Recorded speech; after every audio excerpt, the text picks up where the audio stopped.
কিন্তু মানে যারা যারা ফিফার বাংলাদেশ প্রো লিগের প্রথম দিনের রেজিস্ট্রেশন কমপ্লিট করেছিলেন তাদেরকে কিন্তু মানে অলরেডি মেল পাঠিয়ে দেওয়া হয়েছে। এন্ড দেখতে তো পারতেছেন আমি কিন্তু এখানে মানে মেল পেয়ে গেছি। এন্ড আপনারা যারা যারা কিন্তু প্রথম দিনের রেজিস্ট্রেশন করে কিন্তু মেল পান নাই তারা কি করবেন সবকিছু কিন্তু আজকের ভিডিওর মধ্যে বলে দিব। এন্ড আপনারা যারা যারা কিন্তু মেল পেয়েছেন এবং মেল পাওয়ার পরে কিন্তু কি করে আইডি পাসের গ্রুপে জয়েন হবেন সবকিছু কিন্তু আজকের ভিডিওতে বলে দিয়ে চলেছি। এন্ড তাছাড়া কিন্তু কমেন্টে অনেকে বলতেছিলেন যে ভাই রেজিস্ট্রেশন করার সময় কি মানে আমাদের প্লেয়ারদের ছবি দিতে হবে নাকি। এন্ড তাছাড়া কিন্তু মানে এই টুর্নামেন্টটা খেলার জন্য মানে প্লেয়ারদের বয়স কত হবে তাও কিন্তু আপনারা আমার কমেন্টে জিজ্ঞেস করতেছিলেন। তো সবকিছু কিন্তু আজকের ভিডিওর মধ্যে আমি বলে দিব।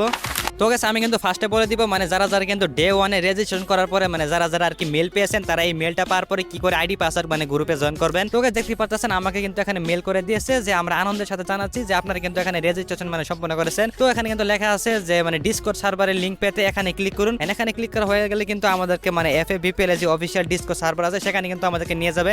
এখানে কিন্তু আপনাদেরকে মানে ফার্স্টে জয়েন হতে হবে। এন্ড জয়েন করার পরে কিন্তু এখানে মানে অনেকগুলো অপশন আপনারা দেখতে পাচ্ছেন। এন্ড ফার্স্ট অফ অল কিন্তু আসে আমাদের এই অপশনটা। এখানে কিন্তু লেখা আছে মানে যারা যারা ডে ওয়ানে রেজিস্ট্রেশন করেছিলেন তাদেরকে কিন্তু মানে মেল পাঠিয়ে দেওয়া হয়েছে। এন্ড তাছাড়া কিন্তু যারা যারা ডে 2 এর মধ্যে রেজিস্ট্রেশন কমপ্লিট করেছেন তাদেরকে কিন্তু মানে খুব শীঘ্রই মানে গ্রুপের লিংক পাঠিয়ে দেওয়া হবে। এন্ড গাইস আরেকটা কথা যারা যারা কিন্তু মানে এখনো রেজিস্ট্রেশন করেন না তারা কিন্তু চাইলে আজকের মধ্যে করতে পারেন। মানে আজকে কিন্তু এটা লাস্ট ডেট। এন্ড তারপর কিন্তু আমাদের এখানে ক্লিক করার পর দেখতে পাচ্ছি মানে সকলে কিন্তু এখানে তাদের টিম নাম এবং কিন্তু তাদের গেমের ইউআইডি কিন্তু পাঠিয়ে দিয়েছে। এন্ড অলরেডি কিন্তু মানে এই গ্রুপটা অফ করে দিয়েছে। এন্ড এটা কিন্তু মানে আজকের মধ্যে আবার খুলে দেওয়া হবে। মানে ডে 2 এর কনফার্মেশন মেল পাঠানোর পরে কিন্তু এটা খুলে দেওয়া হবে। এন্ড গাইস তাছাড়া কিন্তু আমাদের ডে 1 এর মধ্যে মানে টোটাল 171টা কিন্তু মানে স্কোয়াড রেজিস্ট্রেশন কমপ্লিট করেছে। মানে যারা যারা কিন্তু ভুলবার রেজিস্ট্রেশন করেছেন তাদেরকে কিন্তু মানে কোনো ধরনের মেল করা হয় নাই। তোকে দেখতে পাচ্ছেন এটা কিন্তু ডে 1 এর শিডিউল। আর ডে 1 এর ম্যাচগুলো কিন্তু আমার মনে হয় মানে আজকে শেষ হয়ে যাবে। এন্ড টোটাল কিন্তু আপনারা এখানে ডে 1 এর সকল গ্রুপ দেখতে পাচ্ছেন। তোকে ডে 1 এর কিন্তু ম্যাচগুলো শেষ হয়ে গেলে আমাদের কিন্তু ডে 2 এ যারা যারা কিন্তু রেজিস্ট্রেশন করেছেন তাদেরকে কিন্তু মানে মেল করা হবে। এন্ড গাইস আপনারা কিন্তু অনেকে বলতেছিলেন যে ভাই রেজিস্ট্রেশন করার সময় কি মানে প্লেয়ারদের ছবি দেওয়া লাগবে কিনা। এন্ড আমার কথা হচ্ছে হ্যাঁ ভাই আপনাদেরকে কিন্তু অবশ্যই ছবি দিতে হবে। কারণ ভাই আপনারা যদি মানে এখানে কোয়ালিফাই করতে পারেন তাহলে কিন্তু অ্যাডমিন আপনাদের মানে সকল ইনফরমেশন কিন্তু যাচাই করবে। আর এখানে কোনো মানে কোনো ধরনের যদি ভুল ইনফরমেশন থাকে তাহলে কিন্তু আপনাদেরকে ডিসকোয়ালিফাই করা হবে। তো গাইস দেখতে তো পারতেছেন মানে ডে 1 এর মধ্যে কিন্তু যারা যারা রেজিস্ট্রেশন কমপ্লিট করেছে তাদের সকলকে কিন্তু মানে গ্রুপ দেওয়া হয়ে গেছে। এন্ড তার জন্য আর কি এখানে মানে ডিসকর্ড সার্ভারটা কিন্তু অফ করা আছে। এন্ড ডে 2 এর জন্য কিন্তু আমাদের ডিসকর্ড সার্ভারটা খুব শীঘ্রই কিন্তু এখানে ওপেন করে দেওয়া হবে। এন্ড গাইস যারা যারা কিন্তু ডে 1 এ রেজিস্ট্রেশন করে কিন্তু মেল পান নাই মানে আমার অনুযায়ী মানে আপনারা কিন্তু ভুলভাল ভাবে কিন্তু রেজিস্ট্রেশন করেছেন তার জন্য আর কি আপনাদেরকে মেল করা হয় নাই। এন্ড আপনারা চাইলে কিন্তু আবার নতুন করে রেজিস্ট্রেশন করতে পারেন। এন্ড তাছাড়া কিন্তু আমাদের ডে 1 এর ম্যাচগুলো আজকে শুরু হয়ে যাবে। এন্ড ডে 2 এর ম্যাচগুলো কিন্তু ডে 1 এর ম্যাচগুলো শেষ হলে তারপরে আর কি শুরু হবে। তাছাড়া কিন্তু আমাদের প্রতিটা গ্রুপে মানে ম্যাচ হবে 2টা বারমুডা নেক্সটটা। এন্ড প্রতি গ্রুপ থেকে কিন্তু টপ 2 কোয়ালিফাই হবে। মানে টপ 2 কিন্তু যাবে নেক্সট রাউন্ডে। তো আপনাদেরকে কিন্তু অবশ্যই টপ 2 কোয়ালিফাই করার জন্য অবশ্যই কিন্তু স্কোয়াড নিয়ে প্র্যাকটিস করতে হবে। তো আপনারা কিন্তু প্র্যাকটিস করতে চাইলে আমাদের গ্রুপে আসতে পারেন। আমাদের গ্রুপের লিংক কিন্তু আমি আমার পিন কমেন্ট এন্ড ডেসক্রিপশন বক্সের মধ্যে কিন্তু অ্যাড করে দিব। সেখান থেকে কিন্তু আপনারা ভালো ভালো টুর্নামেন্ট খেলতে পারবেন। এন্ড আমাদের কিন্তু প্রত্যেকটা টুর্নামেন্ট আমাদের এই চ্যানেলের মধ্যে কিন্তু কাজটা লাইভ করা হয় ডেইলি। তো গাইস আজকের ভিডিওটা কিন্তু এ পর্যন্তই। আর গাইস আপনাদের যদি মানে কোনো সমস্যা হয়ে থাকে তাহলে কিন্তু মানে আমাদের কমেন্টে জানাতে পারেন। আমি কিন্তু সলভ করার চেষ্টা করব। তো দেখা হচ্ছে নতুন কোনো ভিডিওতে। গুড।